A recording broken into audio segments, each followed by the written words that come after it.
Hello বন্ধুরা, তোমরা সবাই কেমন আছো? আশা করি তোমরা সবাই অনেক অনেক ভালো আছো। আমিও ভালো আছি। আজকেও তোমাদের সঙ্গে যে গল্পটা শেয়ার করব তা বাস্তব একটি ঘটনা। আহ, তোমরা শুনলে বুঝতে পারবে যে গল্পটা আসলে কতটা কঠিন গল্প।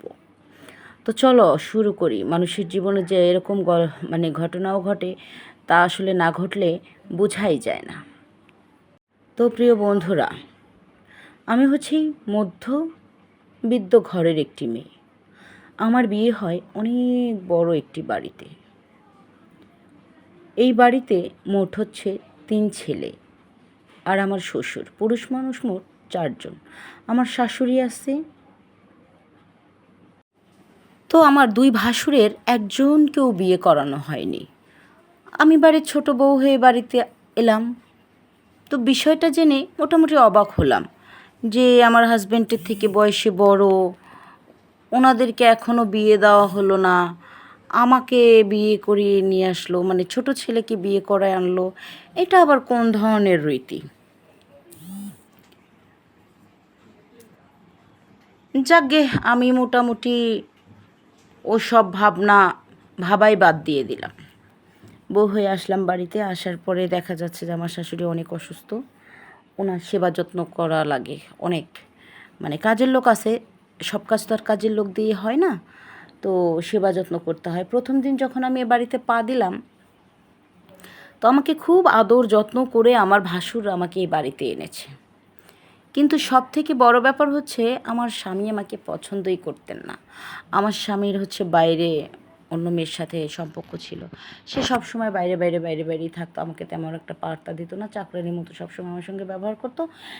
আহ, আমি তেমন ভালো ঘরের মেয়ে নই বলে, বা আমার পরিবারে তেমন শক্তিশালী কেউ নেই বলে, আমার বাবা আছে, বৃদ্ধ মা আছে, সেও বৃদ্ধ মানুষ। আমার কোনো ভাই নেই। আমরা 2 বোন ছিলাম। আমি ছিলাম হচ্ছে ছোটো বোন। বড় বোনের বিয়ে হয়ে গেছে, সে প্রেগনেন্ট। সে তার সংসার নিয়ে ব্যস্ত, আমাকে দেখার সময় কোথায়? মোট কথা, সংসারে পরিবারে তেমন শক্তিশালী কেউ নাই। এখন এগুলা নিয়ে কে হস্তক্ষেপ করবে বা কে কথা বলবে, কে প্রতিবাদ করবে, এই জন্য আর কি কেউ কিছু বলারও ছিল না, করারও ছিল না। আমার জায়গা থেকে আমি সাধ্যমতো চেষ্টা করলাম সংসার করার জন্য, স্বামীকে নিয়ন্ত্রণ করার জন্য। সেবা যত্ন, নিজের হাতে রান্না করা, কী পছন্দ করে কী করে না, মানে এ টু জেড সব, যা যা একটা স্ত্রী হয়ে তার স্বামীর জন্য যা যা করণীয় সব কিছুই করার চেষ্টা করলাম। কিন্তু আমার স্বামী কখনোই আমার কাছে আসতেন না।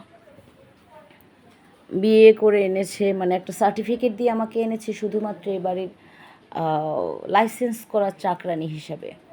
যাই হোক, শুধু খাওয়া দাওয়া পড়া, এমনিতে কোনো কিছুর অভাব ছিল না।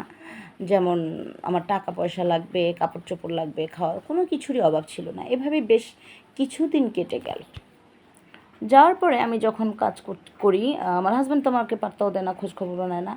আমি যখন কাজ কাম করি, তো আমার ভাসুর আমার পিছে ঘুর করতো। আমার বড় ভাসুর আর মেজো ভাসুর প্রায়, কখনো মেজো ভাসুর কখনো বড় ভাসুর। তো আমি ভাবতাম এমনি হয়তো চা খাবে, কফি খাবে, হয়তো বা কিছু বলবে এর জন্য। কিন্তু এখানে বিষয়টা থেমে থাকলো না। আমি রান্নাঘরে কাজ করছিলাম, আমার বড় ভাসুর সে উকি ঝুঁকি মারছিল। তো বেশ কয়েকদিন ফলো করেছি, কিছু বলিনি।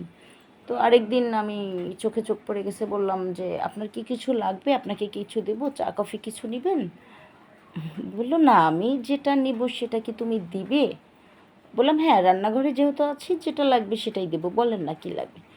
ও বলছে তোমাকে লাগবে। আমি বললাম আমাকে লাগবে মানে? আমি তো আছি এ বাড়িতে, আপনাদের কাজ কাম করে যতটুকু সম্ভব খাওয়াচ্ছি আর কি। বললো না না, ওসব না, তুমি বুঝতে পারো নি। চলে গেল। যাওয়ার পরে আমি ভেসিনে দাঁড়ায় হাঁড়ি পাতিল মাজতেছি।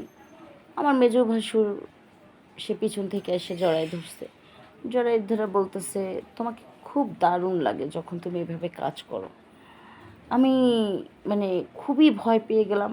যাওয়ার পরে বুকটার মধ্যে খুব কাঁপুনি দিচ্ছে।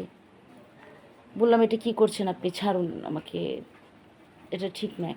বলতেছে সব ঠিক, কথা বলো না। পরে আমি ঝাটকা দিয়ে ছাড়িয়ে দিলাম, দিয়ে বললাম দেখেন আপনারা যা শুরু করছেন এ বাড়িতে হয়তো বা আমার থাকা হবে না। এই কথা বলে আমি রান্নাঘরে কাজ সেরে বাড়িতে যারা কাজের লোক ছিল ওদেরকে বললাম তোমরা ঘর বাড়ি পূর্ণভাবে সাফাই করে দাও। দিয়ে ওয়াশরুমে ঢুকতে গেলাম, উনি ধাক্কা দিয়ে ওয়াশরুমে ঢুকে গেল আমার সাথে, আমার মেজ ভাসুর। ঢুকে যাওয়ার পর সে তো মনে করো বলছে একদম চিৎকার বাক্কার করবো না, এতে করে তোমারও মান সম্মান যাবে, আমারও যাবে, সুতরাং মজা দিচ্ছি, মজা নাও, তুমিও মজা পাবে, আমিও মজা পাবো। হ্যাঁ, এই বলে মুখটা আমার চেপে ধরেছে। চেপে ধরে উনি তো ওনার মতো মানে হাত মুখ ওনার চলতেছে বন্ধ নেই। এক পর্যায়ে আমি খুবই বিরক্ত হই। তারপরে উনি ইচ্ছা মতো হচ্ছে যে জাগা বেজাগায় চুমো দিতে থাকে, এতে করে আমি আর কি ঘায়েল হয়ে যাই। তারপর উনি বাথরুমের মধ্যেই আমার উপরে একদম ক্ষুধার্ত কোনো প্রাণীর মতো ঝাঁপায় পড়লো, ওনার কাজ উনি সেরে নিল। তো চুপচাপ করে বের হলাম, যেহেতু ফার্স্ট টাইম ছিল, খুবই কষ্ট হয়েছে। বের হলাম, বের হলে রেস্টে চলে আসলাম। রেস্টে চলে আসার পর সন্ধ্যা হয়ে গেল, সবাইকে চা নাস্তা দিলাম চুপচাপ, শুধু একা একা অজান্তেই চোখের কোণা দিয়ে পানি চলে আসছিল। তারপর আসলাম, আইসা চা খাওয়া শেষ, সবার সব কিছু দিয়ে আবার রাতের খাবার লাগাই দিলাম। দেওয়ার পর আমি চুপচাপ আমার বেডরুমে চলে আসছি। আমার স্বামী তো বাড়িতে আসেন না, মাঝে মধ্যে 1 আর 2 দিন আসেন। আসার পর বেডরুমে আসছি মাত্র, দরজা টরজা এখনও নক করি নেই। নক না মানে লকটা করব, আমি ওয়াশরুমে যাব, তারপর দরজা লক করব, বিছানাটা ঝাড়তেছি।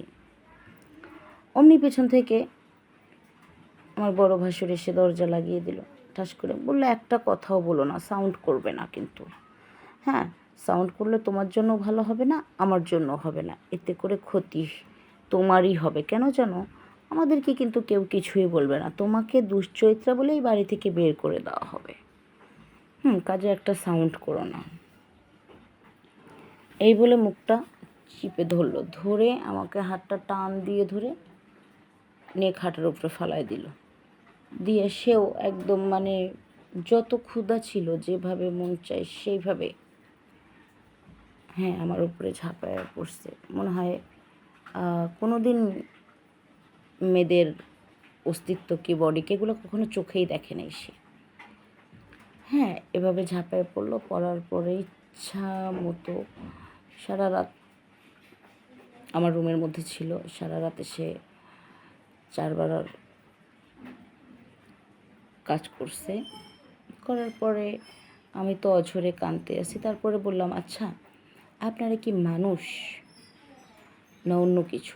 বলতেছে, কথা বললো না। তুমি বলো তো, তোমার বুকে হাত দিয়ে তোমার স্বামী কি আজ পর্যন্ত তোমাকে ছুঁয়ে দেখেছে? দেখেনি। আমি তোমাকে আনন্দ দেবো, এ বাড়িতে থাকবে, আমাদের ওয়ারিশ তুমি আনবে এ বাড়িতে, কোনো সমস্যা নেই। এখন তোমার কাছে মানে আমার ভাইই গেল না আমরাই গেলাম, এতে কিছু আসে যায় না। তারপরে কষিয়ে গালের মধ্যে একটা থাপ্পড় মেরে দিলাম। থাপ্পড়টা মেরে বললাম, যদি এরকমটাই হতো 10 ভাই মিলে একটা মেয়েকে বিয়ে করলেই যথেষ্ট ছিল। আপনি যা বলছেন, যেভাবে ব্যাখ্যা দিচ্ছেন, এগুলো নাজাহেজ কথাবার্তা। দয়া করে রুম থেকে বের হন এখন, আপনার ক্ষুধা তো মেটেছে তাই না? পরে রুম থেকে যাবে না, আমি জোর করে বের করে দিছি। বের করে দেওয়ার পর অঝরে বসে কাঁদলাম। কাদার কিছুক্ষণ পর গেট খোলা ছিল, যা যা হবার সবই তো হয়ে গেছে। দেখলাম মেজোজন দাঁড়িয়ে আছে, তো হুট করে দরজা দিয়ে ভিতরে ঢুকলো। ঢোকার পর আমাকে জড়িয়ে ধরলো, ধরার পর বলতেছে, ভুলটা তো আমারই ছিল। অ্যাকচুয়ালি আমি যখন তোমার সঙ্গে বাথরুমে ঢুকে যাই, তখন বড়জন বিষয়টা দেখে ফেলেছিল, এই জন্যই হয়তো বা উনি এই সুযোগটা নিয়েছে। তখন আমি বললাম, না, সেও উকি ঝুঁকি মারতো। আসলে বিষয়টা হয়েছে কি, তোমরা আমাকে একটা খেলনা বানিয়ে রেখে দিয়েছো। এ কথা বলতে বললেন, না না আসলে এটা না, একটু মোহে পড়ে গিয়েছিলাম, সরি। বললাম, তোমার সরি কি পারবে আমার ইজ্জত, আমার সম্মান, আমার সতীত্ব আমাকে ফিরিয়ে দিতে? বলো। কাজে আমি সিদ্ধান্ত নিয়েছি এ বাড়িতে আর থাকবো না। স্বামী আপন হয়নি, তোমরা কি হবে? তোমাদের কাছে তো আমি মাত্র ভোগের একটা বস্তু, কিন্তু আমি ভোগের বস্তু হয়ে বাঁচতে চাই না। এই কথা বলে কাউকে কিছু বলার মতো ছিল না, ন্যায় পাওয়ার মতো জায়গা ছিল না। তো অতটুকু সময় থেকে গেলাম, তারপরে ওকে বললাম প্লিজ তুমি চলে যাও আমার রুম থেকে, এটা তোমার জন্য বেটার হবে। গেল চলে। তারপরে বেলা হতেই আমি বাড়ি ছেড়ে চলে এসেছি, একেবারেই চলে এসেছি, সংসার ছেড়ে চলে এসেছি। তাও আজকে 11 বছর আমি শহরে এসেছি, একটা চাকরি করছি। আমি খুব ভালো আছি একা একা। আর আমি সিদ্ধান্তই নিয়েছি যে আমি আমার জীবনে আর কখনো বিয়ে করব না। আর গল্পটা তোমাদের সঙ্গে শেয়ার করার একটাই কারণ, দেখো, যারা গার্ডিয়ান আছো বা যারা মেয়ে মানুষ আছো, যাদের নিজের সিদ্ধান্ত নেওয়ার মতো বয়সটা নিজের হয়েছে, বা যারা খুবই কেয়ারিং গার্ডিয়ান আছে, তাদের উদ্দেশ্যে বলবো কি, আপনার মেয়ে, ভাতিজি, ভাগ্নি এদেরকে আপনারা যেখানেই বিয়ে দেন না কেন, অবশ্যই বরটা ঘর না দেখে না, বরটাকে যাচাই বাছাই করবেন। বরটা আপনার মেয়েকে ভালো রাখতে পারবে কি না, অ্যাকচুয়ালি বরটা আপনার মেয়েটাকে পছন্দ করে কি না, সে তার সাথে সংসার করবে কি না, এই জিনিসগুলো না যাচাই বাছাই করে দিবেন। কারণ কি জানেন, অনেক সময় অর্থ আভিজাত্য যা দিতে না পারে, একটা রিকশাওয়ালা কিন্তু সেটা দিতে পারে। হ্যাঁ, যেমন আমাকে অর্থ আভিজাত্য দেখে বিয়ে ঠিকই দেওয়া হয়েছিল, কিন্তু আমার স্বামী কখনো আমার আপন হয়নি। কেন জানেন? আমার স্বামীর পছন্দের বিরুদ্ধে আমার সাথে বিয়ে দেওয়া হয়েছিল।